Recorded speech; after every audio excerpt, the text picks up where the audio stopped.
Thank you, Ambassador Ikrar, Pak Gubernur Lemhanas, Pak Andi Wijayanto, Pak Wagub Lemhanas, dan juga seluruh hadirin, all the ladies and gentlemen. Can you speak loudly? Huh? Because Loud? I cannot hear. Oh, you cannot hear? Yeah. Okay. So, thank you, Ambassador, for having me here. Yes. And also for Governor of National Research Institute, Pak Andi Wijayanto, Vice Governor, Lieutenant General Fadila, and also my colleagues from the ICAO Strategic Center sent by Pak Agum and Professor Gumilar, Ibu Nita, and also Irjen Paulus Winarto. So we already have the very comprehensive coverage on the relationship between the importance of maritime domain and the national interest of Indonesia, vis-a-vis to the relationship with Indo-Pacific regions, with the AUKUS, Quad states, China, and then the dynamics in the regions. And then the governor also mentioned about the ASEAN centrality yesterday. And then now my turn is as a concluding speaker. I would like to emphasize on the importance of the human asset.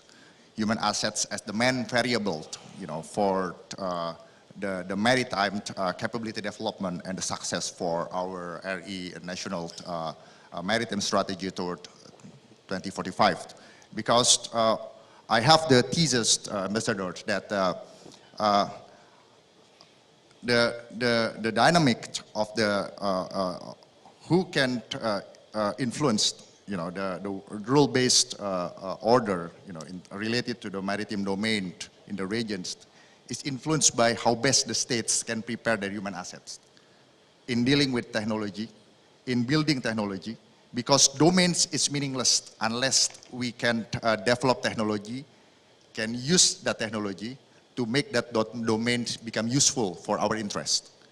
Like the way we develop the cyber capability, the way we develop something in order to maximize what is provided by the sea, for example.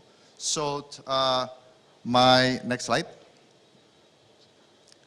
Yeah, so I will cover it in less than 20 minutes with the emphasis on the human assets as the linchpin variable for what we have discussed for the last 2 days, for these 2 days.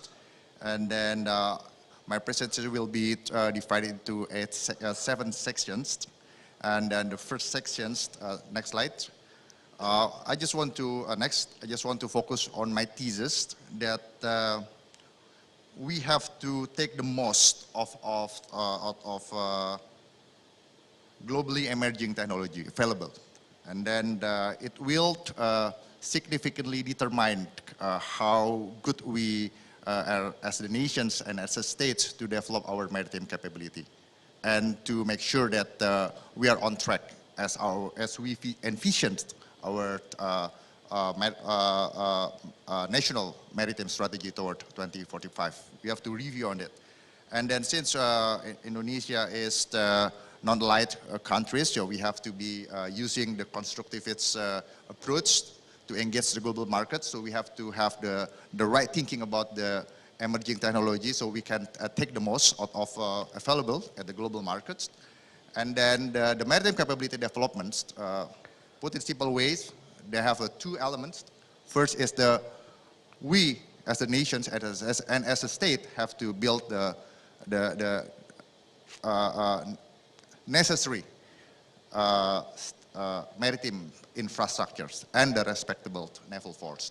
And then we have to make sure that our national maritime strategy toward 2045 is always on check by checking on the quality of human assets that we have.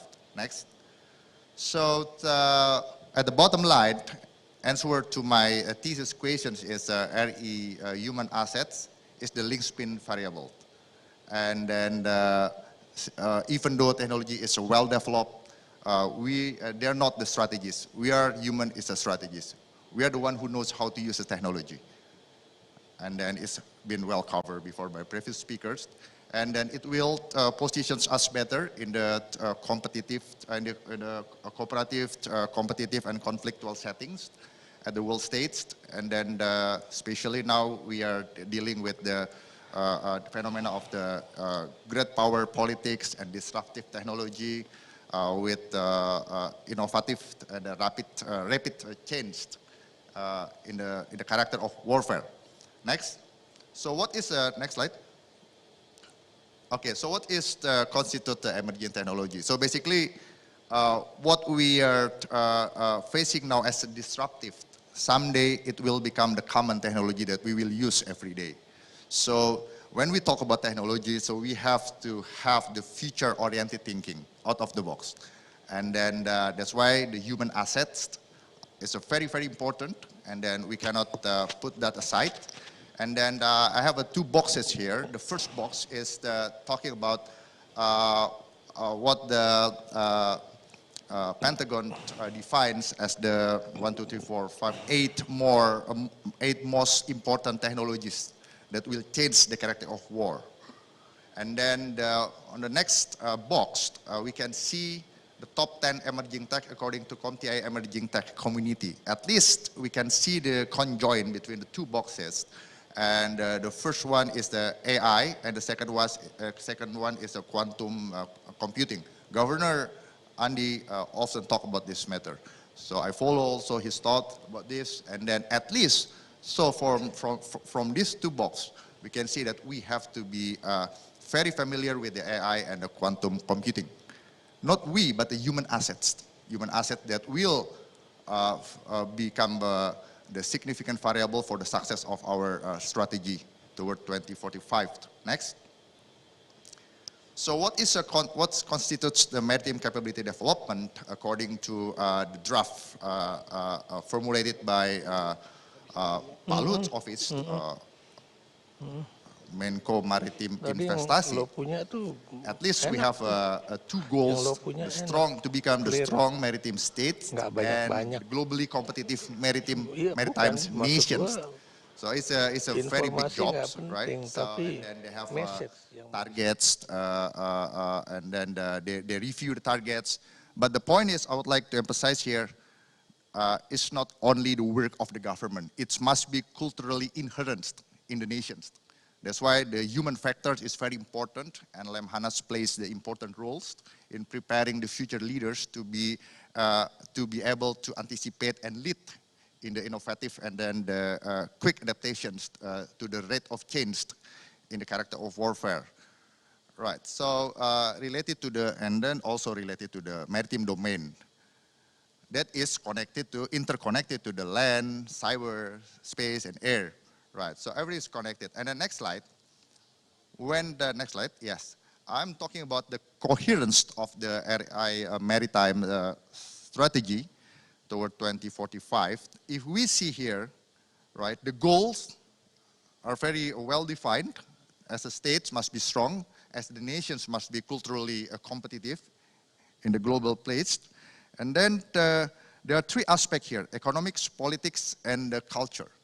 So I just want to emphasize one more that it has been well covered by the previous speakers, that we have to know how to think right about the emerging technology and how we combine it with the maritime domain and how we develop the technology, take the most out of available. We have to think right about that, think with the future-oriented thinking, and use that for developing our maritime domain that is interconnected with other domains. So there are four here, like the basic is regulation, oversight, institutions, and also information systems. These four are run by the humans who understands the emerging technology. And then in the strategic dictionary, we're not living in a vacuum. We're living in the environment where other people are around. So we have to be able to outpower or outsmart our contenders, yeah, put it that way. And then if we see the strategy here, it's divided into four steps. First is strong Indonesia, advanced Indonesia, independent Indonesia, and then, wow, it's a pusat maritim dunia, the center of the maritime civilization. That's such a big target. Okay, next, takeaways. The key takeaways that we can study together here is, first, the future strategic leadership of our maritime domain should understand the vocabulary and the concept behind the emerging and potentially disruptive technology of at least AI and then machine learning, and the impacts of the dynamics in the maritime domain. Second, the future strategic leadership of RI maritime domain should understand the current and potential future applications and capabilities, and also some of the limitations and concerns of AI and machine learning, within the context of maritime domain and its relationship with other strategic domains, land, sea, land, air, space, and cyber domain.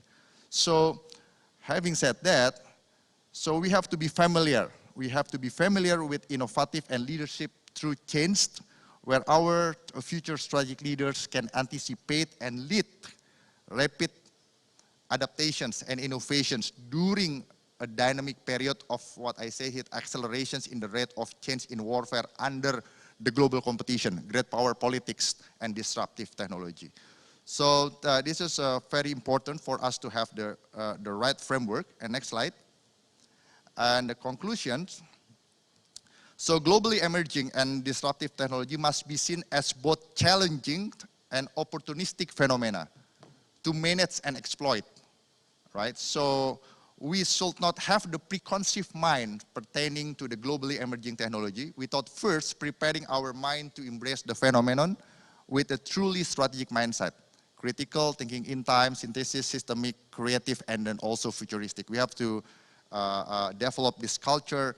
And then I think as, I'm representing here the ICAL Strategic Center, so I would like to recommend we need to reframe our ways to educate our future strategic leaders and relative to what China, NATO, Quad States, and FPDA, the Five Eyes, and also AUKUS are doing. So I think this is the roles that Lemhanas and then ICAL Strategic Center can do together to support each other. And then as the recommendations, next slide, I have next. The cognitive wise and also the institutional wise. The cognitive wise is we need to deepen our understandings of the implication of disruptive and future tech for adversary, contenders, and also ourselves relative to other countries. Next, we have to introduce the current evolution of AI and ML, machine learning, and its challenge, limitation, and vulnerabilities we have to acknowledge, and also global competition on quick development of AI for both economic development and military dominance. And then the third one is we have to know how to position AI, machine learning, within larger strategic landscape of securing our national interest. And then and maybe we can become one of the leader in the niche market of the certain technological, certain emerging technology, yeah. So, and then the fourth one is we need to, in the educational setting and also in the public discourse, we need to stimulate thinking and debates about, about the potential bias and then the positive aspects, issue of AI and the machine learning as a disruptive technology that later on will become the common technology we will use. And then in terms of organizational-wise, next slide, I recommend maybe we can create a joint AI center, a synergy between Lemhanas and then like a coordinating Ministry of Maritime and Investment Affairs, with the MOD, with Ministry of Defense, with Cyber Agency, yeah, with the Quad Helix, with the community stakeholders, academic stakeholders, government stakeholders, and also with the business stakeholders,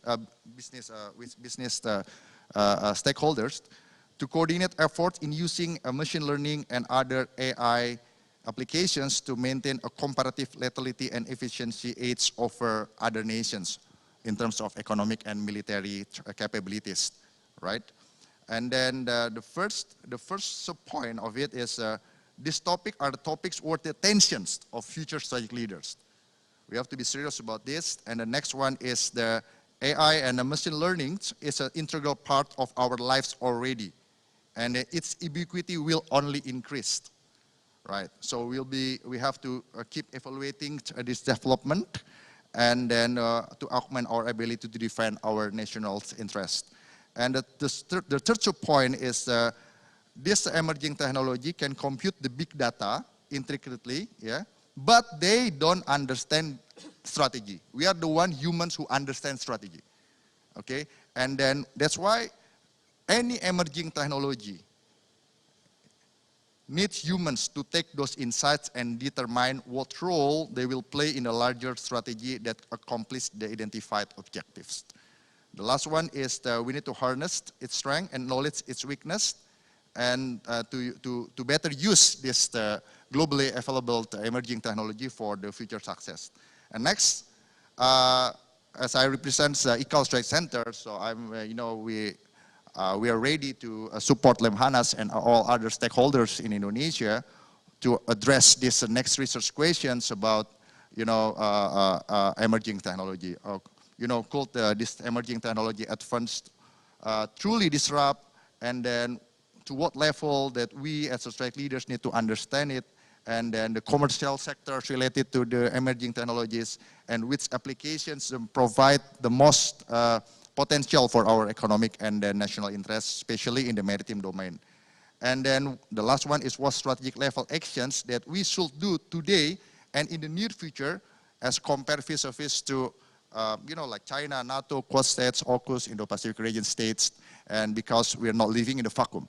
So as the last point, Ambassador, I just want to emphasize the importance of us to make the human as the main asset. And maybe this is just a reflecting thought from my opinion.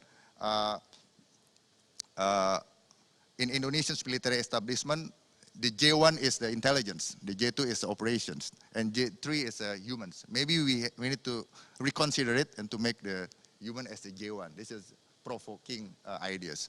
Thank you, Ambassador. I think this is my thought for today. Thank you.